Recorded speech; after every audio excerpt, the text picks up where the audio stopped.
નમો અરિયંતાણમ, નમો સિદ્ધાણમ, નમો આયર્યાણમ, નમો ઉજ્જયાણમ, નમો લય સવ્વ સાહૂણમ. એસો પંચનમુક્કારો સવ્વ પાવપણાસણો મંગલાણમ ચ સવ્વેસીમ પઢમમ હોય મંગલમ. મંગલમ ભગવાન વીરો મંગલમ ગૌતમ પ્રભુ મંગલમ સ્થૂલિભદ્રાદ્યા જૈન ધર્મોસ્તુ મંગલમ. અજ્ઞાનતિમિરાંધાનાં જ્ઞાનાંજનશલાકયા નેત્રમુન્મીલિતમ યેન તસ્મૈ શ્રી ગુરવે નમઃ. કેસો આપણો વિષય ચાલી રહ્યો છે શ્રી બૃહદ સંગ્રહણી ગ્રંથ 12મી સદીના મહાચાર્ય શ્રી ચંદ્રસુરી સોજી મહારાજા સાહેબ દ્વારા વિરચિત આ શ્રી બૃહદ સંગ્રહણી ગ્રંથની અંદર આપણે 4 ગતિની અંદર ભમી રહેલા એવા જીવોના વિશે અલગ અલગ દ્વારોની અંદર વિચારણા કરી.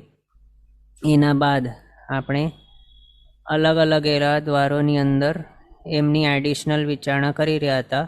એમાં આપણે લાસ્ટ ક્લાસમાં યોગ દ્વાર જોયો અને યોગ દ્વારા આપણો કમ્પ્લીટ થઈ ગયો લાસ્ટ ક્લાસ સુધી.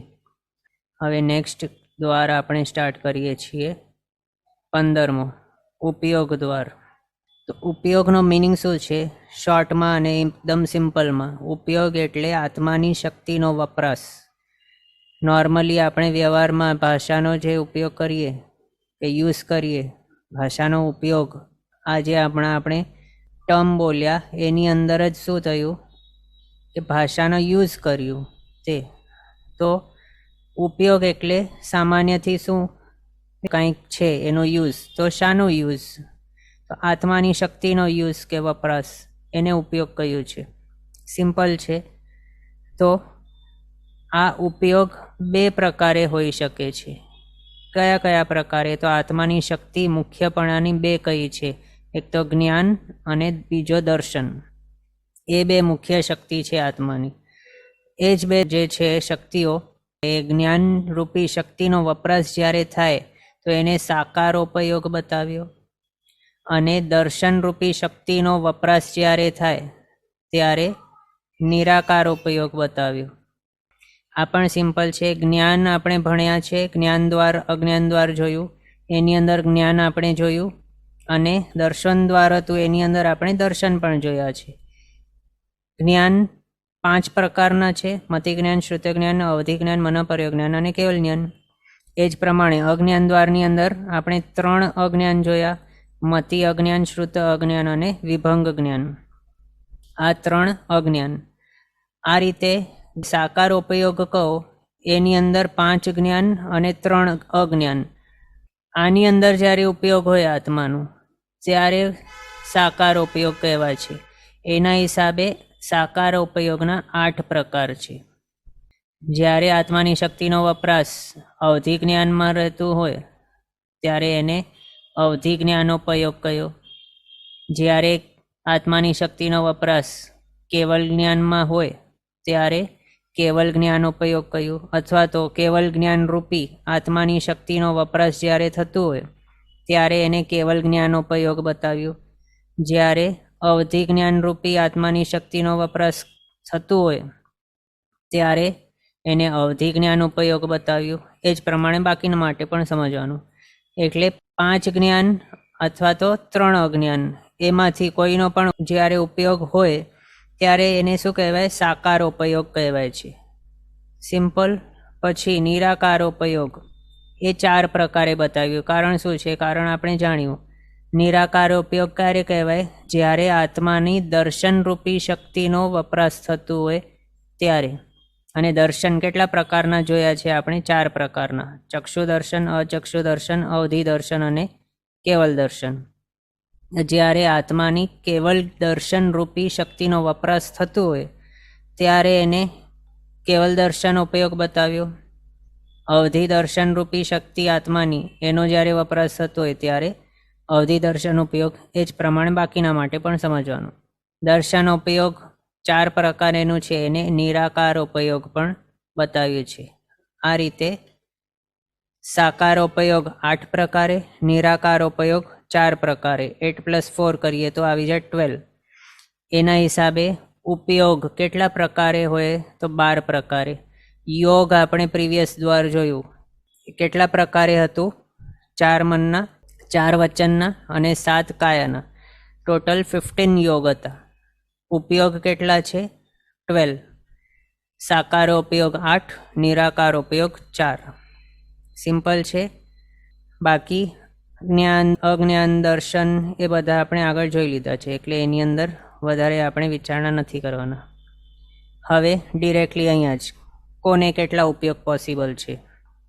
ટોટલ 12 ઉપયોગ છે, તો એ 12 ઉપયોગ કોને પોસિબલ છે? તો માત્ર મનુષ્યોને. એમાં પણ કયા કયા છે? તો બધા આવી જાય છે. 3 અજ્ઞાન, મતિ અજ્ઞાન, શ્રુત અજ્ઞાન અને વિભંગ અજ્ઞાન ઉપયોગ. પછી 5 જ્ઞાન એ પણ હોઈ શકે છે. એમાં મતિ જ્ઞાનોપયોગ, શ્રુત જ્ઞાનોપયોગ, અવધિ જ્ઞાનોપયોગ, મનોપરયોગ જ્ઞાનોપયોગ, કેવલ જ્ઞાનોપયોગ. આ બધા 3 + 5 સાકારોપયોગ બધા 8 8 આવ્યા. નિરાકારોપયોગની અંદર 4 4 દર્શન આવી ગયા. ચક્ષુ દર્શન, અચક્ષુ દર્શન, અવધિ દર્શન, કેવલ દર્શન. આ બધા પોસિબલ છે ગર્ભજ મનુષ્યોને. એના હિસાબે 12 ઉપયોગ ગર્ભજ મનુષ્યોને પોસિબલ છે. એમાં પણ એક જ સમયે બધા ઉપયોગ નહીં હોય, કોઈ પણ એક જ ઉપયોગ હોઈ શકે છે, તે આપણે આગળ જોશું. પણ જો કોઈ એમ પૂછે કે કેવલ દર્શન ઉપયોગ ગર્ભજ મનુષ્યને પોસિબલ છે, તો હા, પોસિબલ છે. શું એ કેવલ દર્શન ઉપયોગ દેવોને પોસિબલ છે? તો નહીં, પોસિબલ નથી. એટલે આવું કોઈ કહે તો કયા કયા ઉપયોગ પોસિબલ છે મનુષ્યોને, ગર્ભજ મનુષ્યોને? તો આ 12 પોસિબલ છે. આ રીતે સમજવાનું. પછી 9 ઉપયોગ કોને હોઈ શકે છે? તો આ 15 જણો છે એમને. એમાં પણ 4 નિકાયના દેવો, ભવનપતિ, વ્યંતર, જ્યોતિષ્ક ને વૈમાનિક. પછી નારકો અને ગર્ભજ તિર્યંચો. આમ જોઈએ તો કેટલા છે જીવો?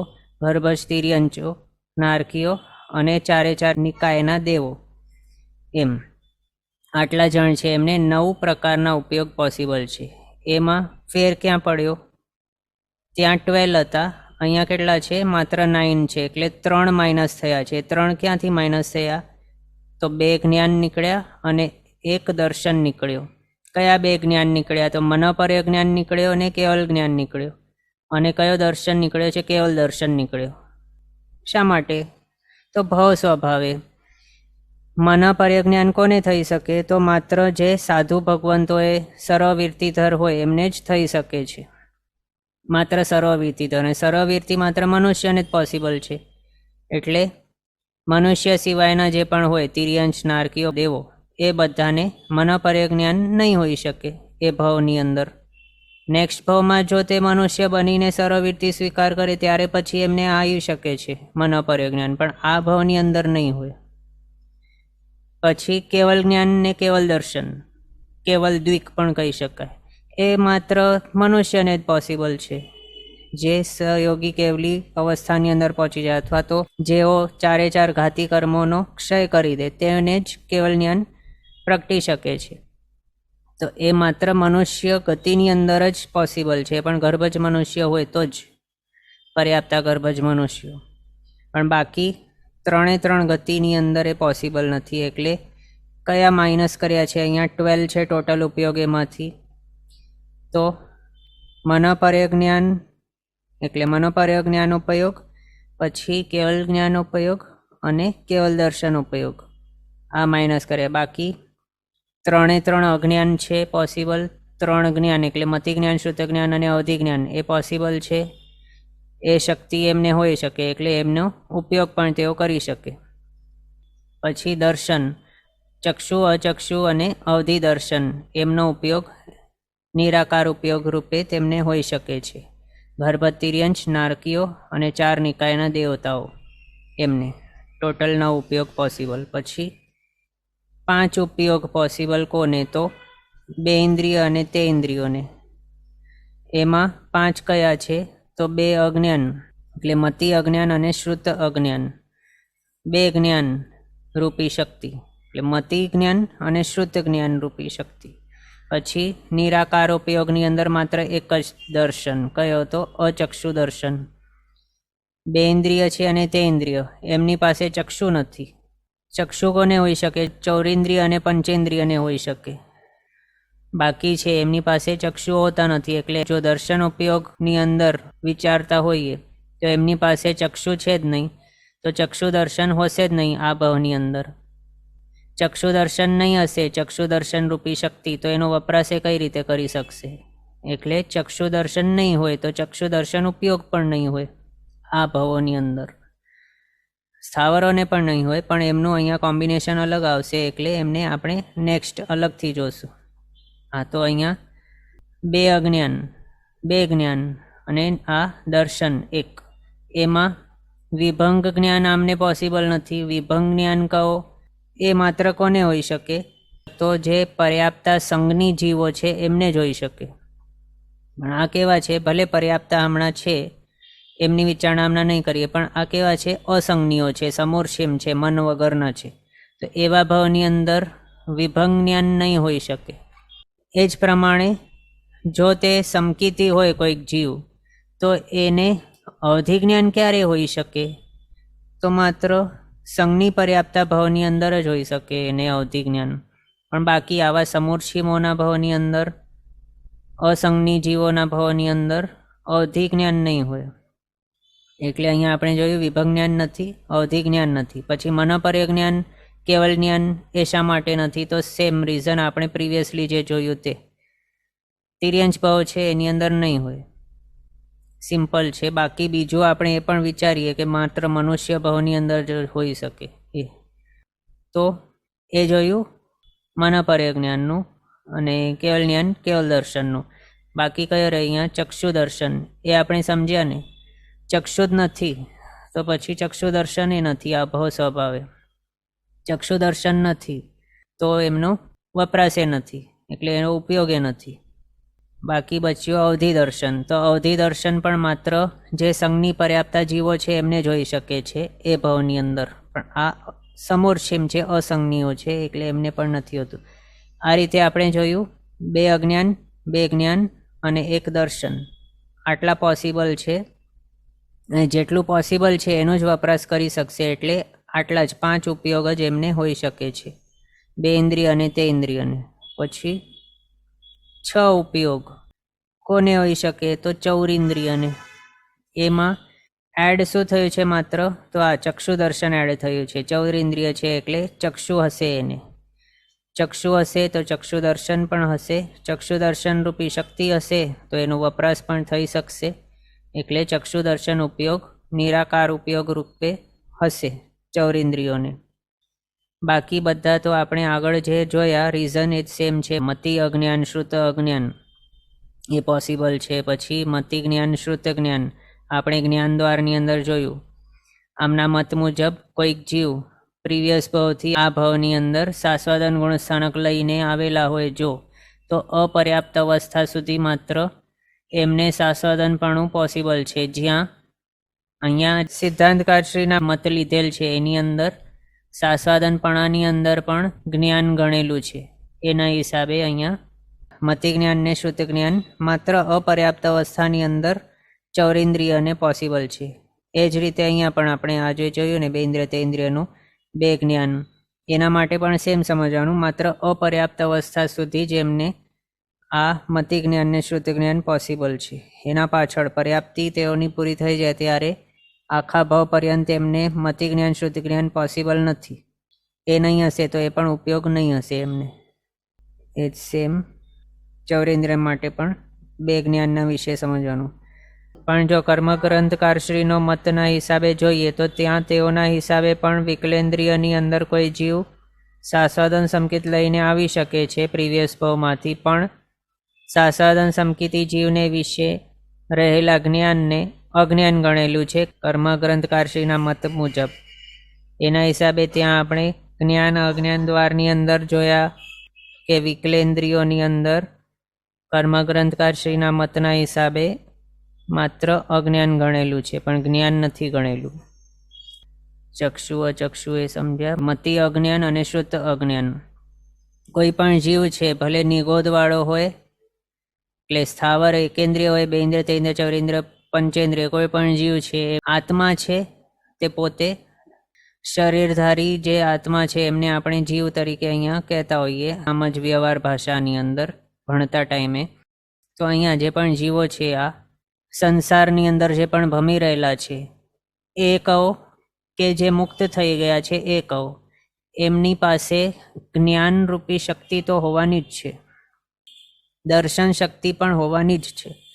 કોઈ પણ જીવ એવો નથી કે જેની અંદર 0.0001% પણ જ્ઞાન શક્તિ ઉગાડેલ નથી અથવા તો દર્શન શક્તિનો ઉગાડ નથી.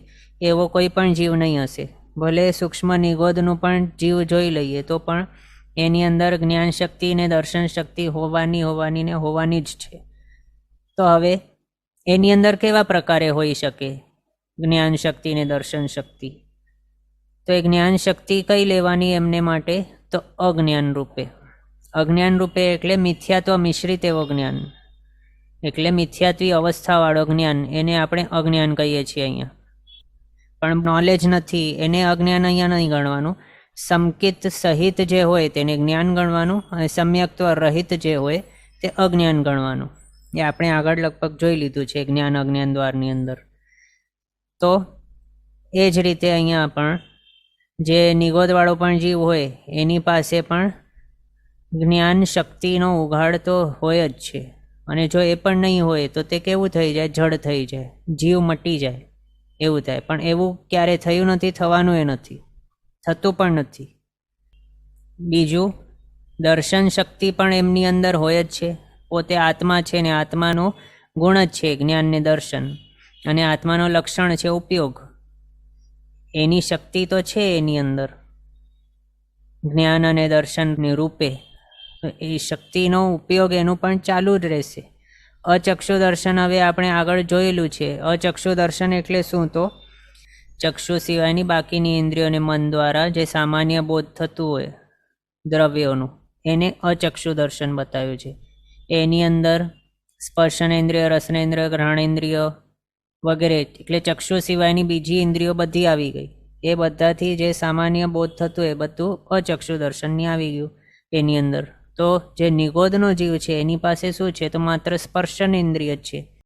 તો એના માટે અચક્ષુ દર્શન તો હશે, સ્પર્શનેન્દ્રિયના દ્વારા થતા સામાન્ય બોધ રૂપે અચક્ષુ દર્શન એ તો હશે જ. એટલે આ રીતે બધા જીવોની પાસે આ તો અચક્ષુ દર્શન અને મતિ અજ્ઞાન અને શ્રુત અજ્ઞાન આટલા તો મિનિમમ તો હોય જ છે. બાકી જો સંકિત હોય તો આ બંને પછી નહીં હોય. એમ એ બધું આપણે આગળ વિચારી લીધું છે, એટલે આ બધું અહીંયા આપણે રિપીટ નથી કરતા. તો 6 ઉપયોગ આપણે અહીંયા સમજ્યા ચૌરિન્દ્રિયને પોસિબલ છે. પછી 3 ઉપયોગ કોને પોસિબલ છે? તો જે સ્થાવરો છે અથવા તો એકેન્દ્રિયો જે છે તેમને 2 અજ્ઞાન અને 1 દર્શન. આની અંદર કેવું છે? સિદ્ધાંતકારશ્રીનો મત કહો, જે અહીંયા દંડક પ્રકરણ અને બૃહદ સંગ્રહણીની અંદર લીધેલું છે એના હિસાબે પૃથ્વીકાય વગેરે એકેન્દ્રિયો જે છે 5 સ્થાવરો, એની અંદર કોઈ પણ જીવ પ્રીવિયસ ભાવમાંથી સાસાદન સંકિત લઈને આવતો નથી. અને સિદ્ધાંતની અંદર સાસાદન સંકિતી જીવને વિશે જ્ઞાન ગણેલું છે. એના હિસાબે એકેન્દ્રિયની અંદર કોઈ પણ મતિ જ્ઞાન કે શ્રુત જ્ઞાનવાળા નહીં હોય. પણ કર્મગ્રંથકારશ્રીના મતના હિસાબે પૃથ્વીકાય, અપકાય અને પ્રત્યેક વનસ્પતિકાય એ પણ બધા બાદર પર્યાપ્તા. એની અંદર કોઈક જીવ પ્રીવિયસ ભાવથી સાસાદન સંકિત લઈને આવી શકતું હોય છે, પણ ત્યાં તે ઠેકાણે તેઓએ સાસાદન સંકિતી જીવને વિશે જ્ઞાન રહેલું નથી ગણેલું, ત્યાં અજ્ઞાન જ ગણ્યું છે. એમાં આપણે આગળ જોયું છે જ્ઞાન દ્વારની અંદર. એના હિસાબે અહીંયા 5 સ્થાવરોને વિશે અજ્ઞાન જ કહ્યા છે માત્ર, પણ મતિ જ્ઞાન અને શ્રુત જ્ઞાન નથી કહ્યા. તો હા, 3 ઉપયોગ. સાકાર ઉપયોગ 2 અજ્ઞાન હોઈ શકે છે પોસિબલ, અથવા તો હોય છે આ સ્થાવરોને, મતિ અજ્ઞાન અને શ્રુત જ્ઞાન એ બંને હોય જ છે. પછી નિરાકાર ઉપયોગ રૂપે દર્શન શક્તિ, અચક્ષુ દર્શન શક્તિ છે એમની પાસે, એનો ઉપયોગ એ હોય છે. આ રીતે ટોટલ માત્ર 3 ઉપયોગ 5 સ્થાવરોને હોય છે. પછી સમોર્ષેમ તિર્યંચ પંચેન્દ્રિય, એમના માટે 6 ઉપયોગ બતાવ્યા. 2 જ્ઞાન, 2 અજ્ઞાન, 2 દર્શન. જ્ઞાન દ્વાર અજ્ઞાન દ્વારની અંદર આપણે જોયું છે અને આ દર્શન દ્વારની અંદર જોયું છે. તો આમને જો 2 જ્ઞાન હોય તો ક્યારે હોય? માત્ર તો અપર્યાપ્ત અવસ્થાની અંદર જ માત્ર હોય. જો પ્રીવિયસ ભાવમાંથી તેઓ આ ભાવની અંદર શાશ્વત ગુણસ્થાનક બીજો ગુણસ્થાનક લઈને આવેલા હોય તો માત્ર અપર્યાપ્ત અવસ્થાની અંદર જ પોસિબલ છે, એના પાછળ નહીં હોય. કારણ કે આ કહેવાય છે સમોર્છિમ છે. સમોર્છિમ હોય એટલે અસંગની હોય છે. અને આપણે આગળ જોયું કોઈ પણ જીવને એ ભાવની અંદર એનો ભાવ ચાલુ હોય ત્યારે જ્ઞાન ક્યારે હોઈ શકે? જો તે સંગની પર્યાપ્તો જીવ હોય તો જ હોઈ શકે. અને સંગની કોણ હોઈ શકે? તો એકેન્દ્રિયથી ચૌરેન્દ્રિય જીવ કોઈ પણ સંગની નહીં હોય ક્યારે પણ. એ બધા માત્ર સમોર્ષિમો જ હોય છે, અસંગની જ હોય છે. પંચેન્દ્રિયની અંદર બે ભેદ આવી જાય છે, એક તો સંગની અને બીજા અસંગની. અસંગની એટલે એની અંદર આપણે બધા સમોર્ષિમોને સમજી લેવાના. તો સમોર્ષિમ તિર્યંચ પંચેન્દ્રિયો એ કેવા હોય છે? એ અસંગની હોય છે બધા. એટલે એમને જો જ્ઞાન હોય એ ભાવની અંદર તો ક્યારે હોય? માત્ર અપર્યાપ્ત અવસ્થાની અંદર જ પોસિબલ છે, એના પાછળ નહીં હોય. એ યાદ રાખવાનું. અને જ્યારે એ જ્ઞાન હશે ત્યારે એ જ્ઞાનરૂપી શક્તિનો વપરાશ એમને પોસિબલ છે અથવા તો હોય છે. તો જ્યારે એ હોય તો એને કહેવાય ઉપયોગ એનો. એટલે મતિ જ્ઞાન ઉપયોગ, શ્રુત જ્ઞાન ઉપયોગ. એ જ પ્રમાણે બે અજ્ઞાન પોસિબલ, મતિ અજ્ઞાન, શ્રુત અજ્ઞાન. એનો ઉપયોગ, એ રૂપી શક્તિનો વપરાશ એને કહેવાશે મતિ અજ્ઞાન ઉપયોગ, શ્રુત અજ્ઞાન ઉપયોગ. દર્શન બે પ્રકારે, ચક્ષુ દર્શન, અચક્ષુ દર્શન. એ શક્તિનો વપરાશ પોસિબલ છે એને કહેવાશે ચક્ષુ દર્શન ઉપયોગ ને અચક્ષુ દર્શન ઉપયોગ. બાકી આ આપણે આગળ જોયું કેવા છે? સમોર્ષિમ છે, અસંગની છે. એટલે એમને એ ભાવની અંદર કયા જ્ઞાન નહીં હશે? તો અવધિ જ્ઞાન નહીં હોય, મનપર્ય જ્ઞાન નહીં હશે, કેવલ જ્ઞાન પણ નહીં હશે. એ રીતે અહીંયા અવધિ દર્શન પણ નહીં હશે અને કેવલ દર્શન પણ નહીં હશે. બીજું, અજ્ઞાનની અંદર વિભંગ જ્ઞાન પણ નહીં હશે. વિભંગ જ્ઞાન પણ કેવું છે? માત્ર સંઘની પંચેન્દ્રિય જીવો પર્યાપ્તા જે હોય એમને જ હોઈ શકે છે. બાકી બીજા કોઈ જીવોને વિભંગ જ્ઞાન નહીં હોઈ શકે. એ હશે જ નહીં તો એનો વપરાશ કઈ રીતે કરશે? એટલે એ પણ ઉપયોગ એને નહીં હોય. આ રીતે ટોટલ સમોર્ષિમ તિર્યંચ પંચેન્દ્રિયોને 6 ઉપયોગ આપણે પોસિબલ જોયા. આવા પછી સમોર્ષિમ મનુષ્યો, એમને 4 પ્રકારના ઉપયોગ પોસિબલ છે. કેવા? તો મતિ અજ્ઞાન, શ્રુત અજ્ઞાન. એ બે અજ્ઞાનરૂપી શક્તિ એ હોય છે એમને, એટલે એનો ઉપયોગ મતિ અજ્ઞાન ઉપયોગ અને શ્રુત અજ્ઞાન ઉપયોગ. પછી ચક્ષુ દર્શન, અચક્ષુ દર્શન. એ બે આમ તો તેઓ કેવા છે? અપર્યાપ્ત અવસ્થાની અંદર જ મૃત્યુ પામી જાય છે. સમોર્ષિમ મનુષ્યો બધા કમ્પલસરી અપર્યાપ્તા જ હોય છે, પણ એમની ઇન્દ્રિય પર્યાપ્તિ તેઓ પૂરી કરી લે છે પછી મૃત્યુ પામે છે. એટલે 3 પર્યાપ્તિ આપણે રૂલ શું ભણ્યા છીએ કે કોઈ પણ જીવ લબ્ધિ અપર્યાપ્તો હોય તો તે પોતાની 3 પર્યાપ્તિ પૂરી કરીને મૃત્યુ પામી જાય છે. બાકીની એની પર્યાપ્તિ પૂરી તે નહીં કરી શકે, અધૂરી છોડી મૂકે છે અને અધૂરી જ રહે છે તે તેનું મૃત્યુ થઈ જાય છે. એટલે અહીંયા આહાર, શરીર ને ઇન્દ્રિય 3 પર્યાપ્તિ તેણે પૂરી કરી.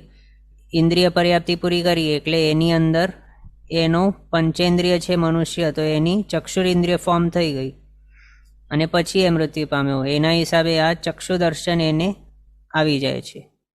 તો એના હિસાબે આ શક્તિ છે તો એનો પણ ઉપયોગ પોસિબલ છે. આ રીતે 2 અજ્ઞાન ને 2 દર્શન આ સમોર્ષિમ મનુષ્યોને માટે ગણેલા છે પોસિબલ.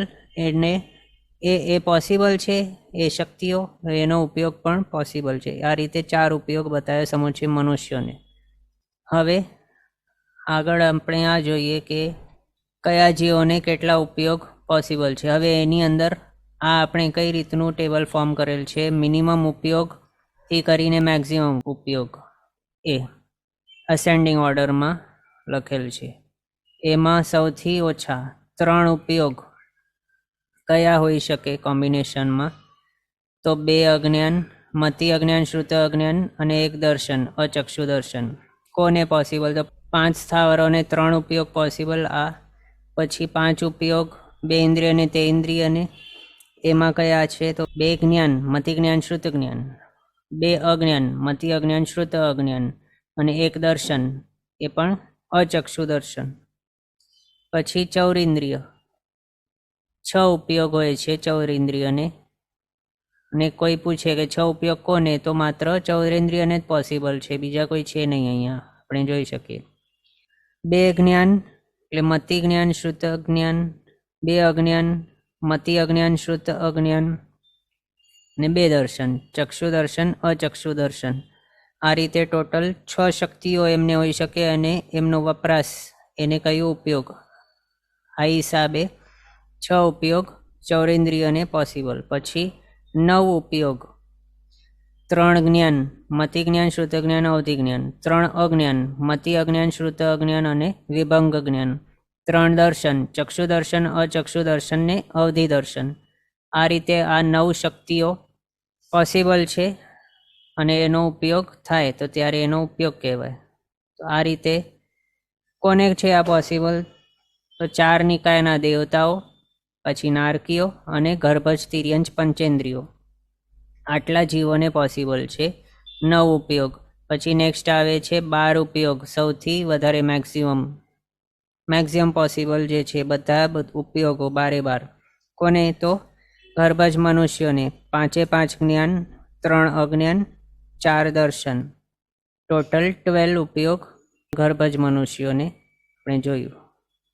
પછી સાથે એ પણ સમજવાનું કે આ ટેબલની અંદર અથવા તો પહેલાં એ આપણે જે ઉપયોગ ભણ્યા છીએ તે બધા ઉપયોગ કેવા છે કે એક જ સાથે એક જ સમયે કોઈ પણ જીવને 3 ઉપયોગ નહીં હોય, 5, 3, પછી આ 12 ઉપયોગ 12 એક જ સાથે એક જ સમયે કોઈ જીવને નહીં હોય. આમને બતાવ્યા તે 3 એમને નહીં હોય. એક સમયે એક ટાઈમે એક સાથે કોઈ પણ એક જ ઉપયોગ હશે. આમના માટે કેટલા બતાવ્યા પોસિબલ, તો 3 બતાવ્યા. તો એ 3માંથી કોઈના કોઈ એક જ ઉપયોગ એક સમયમાં હોઈ શકે છે. એમાં પણ કેવું છે, છદ્મસ્થ જીવોને માટે કહ્યું છે કે તેમનો ઉપયોગ અંતર્મુહૂર્તે ચેન્જ થાય છે. એટલે આ અંતર્મુહૂર્તમાં જો દર્શન ઉપયોગ હતો તો નેક્સ્ટ અંતર્મુહૂર્ત માટે જ્ઞાન ઉપયોગ હશે, પછી પાછો દર્શન ઉપયોગ હશે, પાછો જ્ઞાન ઉપયોગ, દર્શન ઉપયોગ, જ્ઞાન ઉપયોગ, દર્શન ઉપયોગ, જ્ઞાન ઉપયોગ. આ રીતે ચેન્જ થતું જશે એવરી અંતર્મુહૂર્ત છદ્મસ્થોને માટે.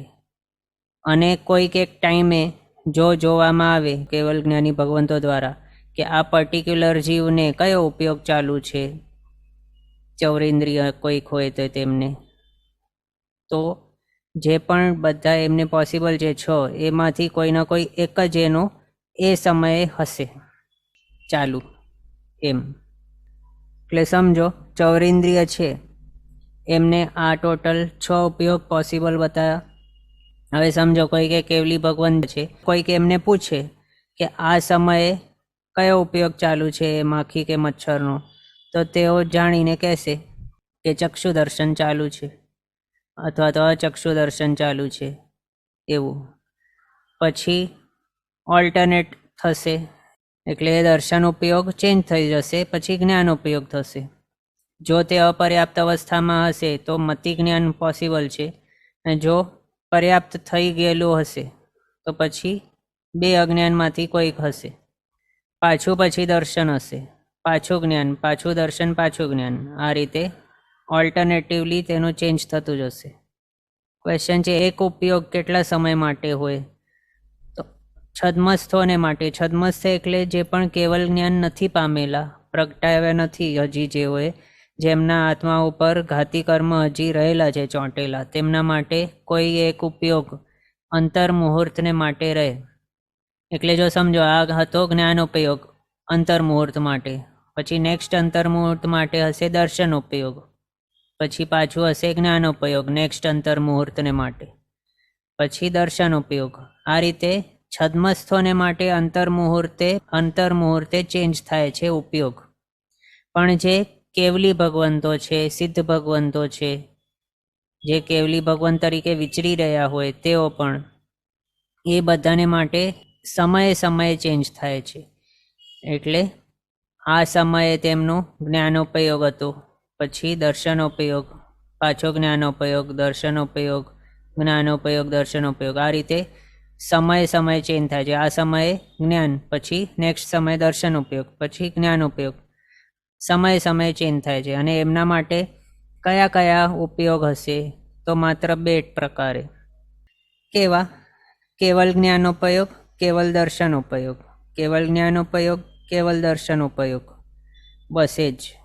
આપણને એમ થશે કે એમને તો ચક્ષુઓ તો છે, એટલે જેઓ વિચરી રહ્યા હોય કેવલી તરીકે, એમની પાસે તો આંખો છે, શરીર છે, બધું છે, તો પછી એમને અચક્ષુ દર્શન શા માટે નથી કહ્યું? શરીર છે, ઘ્રાણેન્દ્રિય છે, પછી આંખો છે, તો ચક્ષુ દર્શન શા માટે નથી કહ્યું? કેવલ દર્શન જ શા માટે કહ્યું?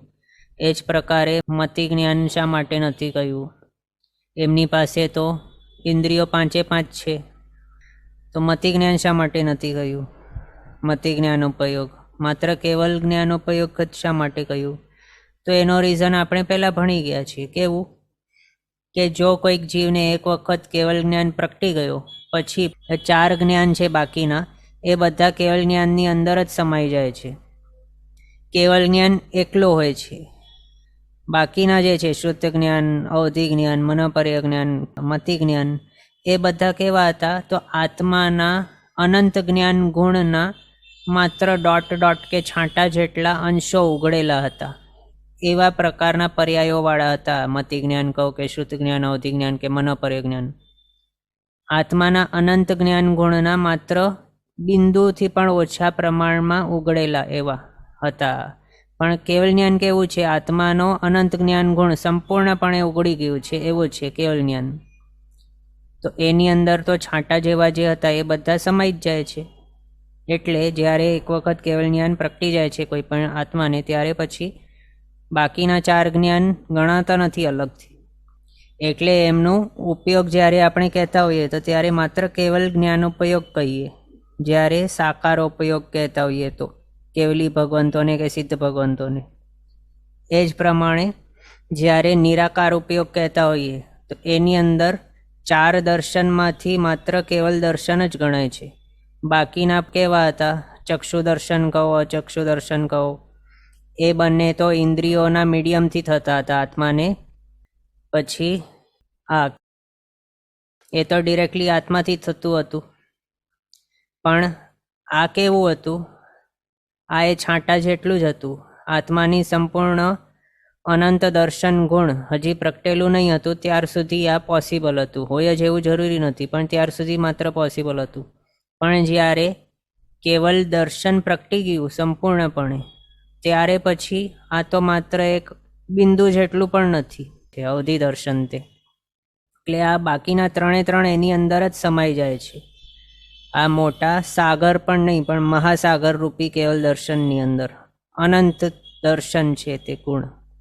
એટલે પછી નિરાકાર ઉપયોગ જ્યારે કહીએ આપણે કેવલી ભગવંતોને માટે કે સિદ્ધ ભગવંતોને માટે, ત્યારે કયો આ લેવાનું દર્શન? તો માત્ર કેવલ દર્શન એમ.